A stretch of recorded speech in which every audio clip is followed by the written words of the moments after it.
She laughed when they put the handcuffs on me. Not a subtle smile. Not quiet satisfaction.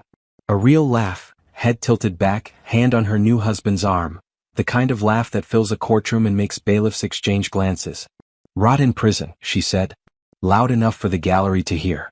"My new husband and I will spend your millions." She walked out thinking she'd won. What she didn't see, what nobody in that courtroom saw, was the note I'd already slipped to the property buyer sitting in row 3 before they led me away. One number on it. One call that would expose everything. "My name is Richard Caldwell. 51 years old. Real estate developer from Nashville, Tennessee. I'd built my company across 23 years from a single residential flip into a portfolio worth approximately $14 million. Commercial properties, residential developments, land acquisitions across 4 states. Built with patience, precision, and the kind of relentless attention to detail that makes people either respect you or underestimate you." Diane had done the latter. We'd been married 9 years. She was smart, beautiful, socially precise. The kind of woman who worked a room like a professional and made everyone feel like the most important person present. I'd loved that about her once. Later I'd understand it was never warmth. It was reconnaissance. The fraud charges against me were meticulous. Forged signatures on property transfers. Fabricated investor communications. A paper trail so carefully constructed that my own lawyer had looked across the table at our first meeting with an expression that told me everything about how it appeared from the outside. Diane had spent 3 years building that case. She'd used my own company to do it. And she'd made absolutely certain that every document pointed in one direction. Straight at me. The cell was smaller than my home office closet. I'd spent 23 years building something, properties across 4 states, a company that employed 60 people, a name that meant something in Nashville real estate circles, and it had taken Diane approximately 36 months to dismantle every piece of it with surgical precision. First night in that cell I didn't sleep. Didn't panic either. I lay on that narrow cot staring at a concrete ceiling and did what I'd always done when situations turned genuinely dangerous. I thought backwards. Traced every decision, every signature, every meeting, every document back to its origin point. Looking for the thread. There's always a thread. Diane was meticulous. I'd give her that completely. The forged signatures were expert level. The fabricated investor communications had my writing patterns down to specific punctuation habits I'd never consciously noticed myself. The property transfer documents had been filed through 3 separate shell entities specifically designed to collapse under scrutiny and redirect blame upward. Toward me. But here's what 23 years of real estate development teaches you above everything else. Every structure has a foundation. Find the foundation, find the weakness. Diane had built an elaborate criminal architecture using my company, my name, my signature, my reputation. But she hadn't built it alone. Someone with serious legal and financial expertise had constructed those shell entities. Someone who understood property law across multiple jurisdictions. Someone who knew exactly which documents to forge and exactly how to file them to survive initial scrutiny. Diane had a business degree and considerable intelligence. She did not have that specific expertise, which meant somewhere, there was a partner. And partners, in my experience, always had their own agenda. My lawyer's name was Franklin Cross. 60 years old. Former federal prosecutor turned defense attorney. The kind of man who wore the same style of suit every day because he'd stopped caring about appearances somewhere around his 40th case and started caring exclusively about winning. He visited me on day 4. Sat across the visitation table with a legal pad, 2 pens, and the expression of a man who'd heard every version of innocence and had developed a precise internal mechanism for separating genuine from performance. He studied me for a long moment before speaking. "The note," he said. "Tell me about the note." I'd slipped it to Marcus Webb, a property buyer I'd been negotiating with for 8 months on a commercial development in Franklin County. Good man. Methodical. The kind of buyer who read every clause of every document and asked questions that made lawyers uncomfortable. Exactly the kind of man I needed. One number on it, I told Franklin. A storage facility in Brentwood. Unit 144. I've had it for 11 years under a separate LLC Diane doesn't know exists. I paused. Everything is in there. Original documents. Real signatures. Actual transaction records going back to the beginning. I looked at Franklin directly. I kept physical copies of everything I ever signed. Every meeting had a digital recorder running. Every significant call was logged. Franklin's pen stopped moving. Every call, he repeated carefully. Including, I said, 14 conversations with Diane's attorney, the man who drafted the shell entity structures, recorded across a 16-month period before any charges were filed. Franklin set his pen down completely. For the first time since we'd met, he smiled. "Richard," he said quietly, "who else knows about that storage unit?" "One person," I said. "Marcus Webb." Marcus called the number on day 6. Franklin told me during his next visit.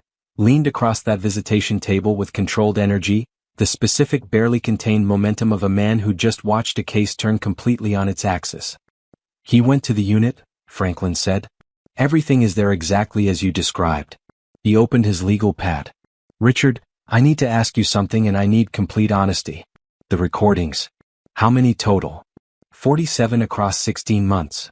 Franklin exhaled slowly through his nose. "And Diane's attorney, Harrison Cole, his voice is identifiable throughout?" "Identifiable and specific," I said. "He walks through the shell entity structure in detail across 3 separate conversations. Explains exactly how the signature forgeries would survive forensic analysis. Discusses the investor communication fabrications." I paused. "In the final recording he references Diane by first name 11 times while outlining the timeline for my arrest." Silence. "He knew about the arrest timeline," Franklin said carefully. "He helped design it." Franklin sat back. Harrison Cole was one of Nashville's most prominent real estate attorneys. 30-year career. Bar Association board member. The kind of professional credibility that makes accusations sound absurd before evidence is even presented. Which was precisely why Diane had chosen him. "There's something else," I said. "The new husband, Gregory Marsh. Check his previous marriages. Specifically the financial outcomes." I looked at Franklin steadily. "Diane wasn't my beginning. I wasn't her first." Franklin made a note. "How long have you known that?" 8 months, I said. "I found inconsistencies in her background during a routine business insurance review. Hired an investigator quietly." I paused. "Then the charges came before I could act." Franklin closed his legal pad. "Richard, how long were you prepared to wait in here before using any of this?" I looked at him. "However long it took," I said. "Some things are worth patience." Franklin filed the motion on a Tuesday. I wasn't there, still in county holding, but he called me through the facility phone system that evening and described the courtroom with the precise satisfaction of someone who'd spent 40 years waiting for exactly this kind of moment. Cole was present, Franklin said, representing Diane on a related civil matter. He was sitting at the plaintiff's table when the judge reviewed our preliminary evidence submission. Pause. "Richard, I've seen a lot of men go pale in courtrooms. Harrison Cole went a specific shade I've genuinely never witnessed before." The motion cited prosecutorial misconduct, fabricated evidence, and attorney-client privilege violations. It attached 3 of the 47 recordings as preliminary exhibits, specifically chosen, Franklin explained, for maximum immediate impact rather than comprehensive disclosure. "Save the rest for trial. Always save the rest for trial." The DA's office requested an emergency recess within 40 minutes of receiving the filing. Meanwhile, Franklin's investigator had spent 72 hours pulling Gregory Marsh's history. 2 previous marriages. Both ended in divorce following significant asset transfers. One in Atlanta, one in Charlotte. In both cases, Marsh had been introduced to his eventual wife through the same social circles approximately 18 months before financial irregularities emerged in the husband's businesses. Same pattern. Different cities. Different names. Gregory Marsh wasn't Diane's new husband. He was her business partner. Possibly her original one. "How far back do they go?" I asked. "We think at least 12 years, Franklin said. "Before she met you." He paused. "Richard, Diane didn't fall in love with you and eventually decide to betray you.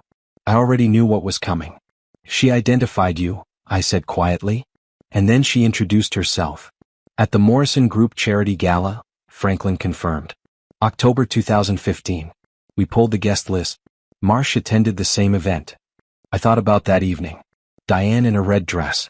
The way she'd approached me like it was accidental. Nothing about it had been accidental.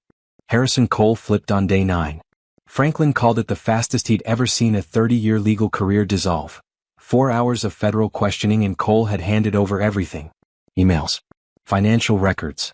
Billing statements showing payments from a shell entity traced directly to Gregory Marsh across a 4-year period.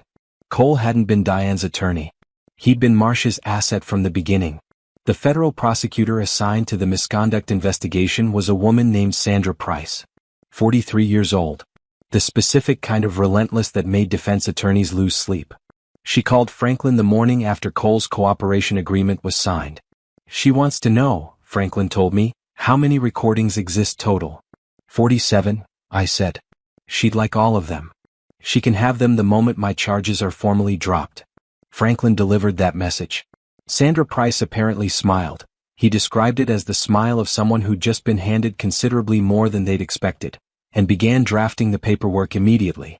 My charges were dropped on a Friday morning. I walked out of county holding at 9:15 a.m. wearing the same suit I'd worn into that courtroom 11 days earlier. Franklin was waiting outside with coffee, black, no sugar he'd remembered, and the specific quiet energy of a man who just won something worth winning. Diane doesn't know yet, he said, handing me the cup. I stood in that parking lot breathing actual air for a long moment. Where is she? I asked. Home. You're home technically, she's still in the property pending civil proceedings. Franklin paused. Gregory Marsh is currently at Nashville International. Flight to Zurich boards in 3 hours. I looked at Franklin. Sandra Price knows? Federal agents are at the gate, he said simply. As of 20 minutes ago. I drank my coffee. Watched the morning traffic move past. And Cole? I asked. Disbarred by end of business today, Franklin said. Bar Association moved faster than I've ever seen. Some things I've learned have their own momentum once they start moving. Diane found out on a Saturday morning. I know because Franklin had arranged for the civil asset freeze notification to be delivered personally. Process server, front door, 9 a.m. sharp. No warning. No courtesy call. Just a knock and an envelope in the specific legal language that means everything you thought was yours has stopped being yours effective immediately. I wasn't there. Didn't need to be. But Marcus Webb was parked across the street. Not surveilling, just returning some development documents we'd been working on before everything collapsed. And he called me afterward with the kind of detailed description only a methodical man who reads every clause of every document could provide. She read it twice, Marcus said, standing in the doorway. Then she looked up and down the street like she was expecting someone. Pause. Then she called someone. The call lasted about 40 seconds. Then she sat down on her own front step. Gregory Marsh's phone had been seized at Nashville International 40 minutes earlier. She'd called a dead line. Federal charges against Diane came Tuesday. Fraud, conspiracy, money laundering across 3 states. The previous marriages, the Atlanta husband, the Charlotte husband, both had been quietly contacted by Sandra Price's office. Both had experienced significant business irregularities during their marriages that had never been fully explained. Both agreed to testify. The case against Diane and Marsh was, Franklin explained with considerable understatement, comprehensive. Marsh was extradited from Zurich 6 weeks later. He'd made it as far as the airport hotel before Interpol coordinates were confirmed. Checked into his room, ordered room service, and was arrested before the food arrived. 11 days after walking out of county holding, I sat across from Sandra Price in her office and listened to the full architecture of what Diane and Marsh had built together across 12 years and 4 marriages. It was genuinely impressive. In the specific terrible way that only truly committed destruction can be. Part 8, Final Clapperboard. Diane received 12 years. Gregory Marsh received 16, the additional 4 reflecting his role as architect rather than participant. The man who designed the framework across 4 marriages and 3 states and considered it a sustainable business model until a storage unit in Brentwood made it unsustainable permanently. Harrison Cole was disbarred, convicted of conspiracy and fraud, received 4 years with eligibility for early release contingent on continued cooperation. Last I heard he was writing a memoir nobody had agreed to publish. The $14 million, my company, my portfolio, my 23 years, came back through civil recovery proceedings over the following 18 months. Not all of it immediately. Asset recovery is slow, methodical, occasionally maddening work. But Franklin was patient and Sandra Price was relentless and Marcus Webb turned out to be not just a good buyer but a genuinely decent man who'd held those recordings in that storage unit without once considering how much they might be worth to the wrong person. I bought him lunch when it was all over. He seemed slightly embarrassed by the gesture. I've thought a lot about that courtroom moment since then. Diane laughing. The handcuffs. The bailiff's face. The weight of that note between my fingers as I pressed it into Marcus's palm. Small, folded, carrying everything. People ask if I'm angry. Honestly, I'm grateful. Grateful I kept records. Grateful I trusted instinct enough to prepare for betrayal before betrayal arrived. Grateful for Franklin's experience, Sandra's precision, Marcus's decency. Grateful mostly that I understood something Diane never did. The most dangerous man in any room isn't the loudest one. It's the one who's already 3 steps ahead while everyone else is still reacting. She'd laughed walking out of that courtroom. Spent 11 days believing she'd won. On day 12, federal agents knocked on her door at 9 a.m. And the only thing left of her plan was a note. One number. One call. That changed everything.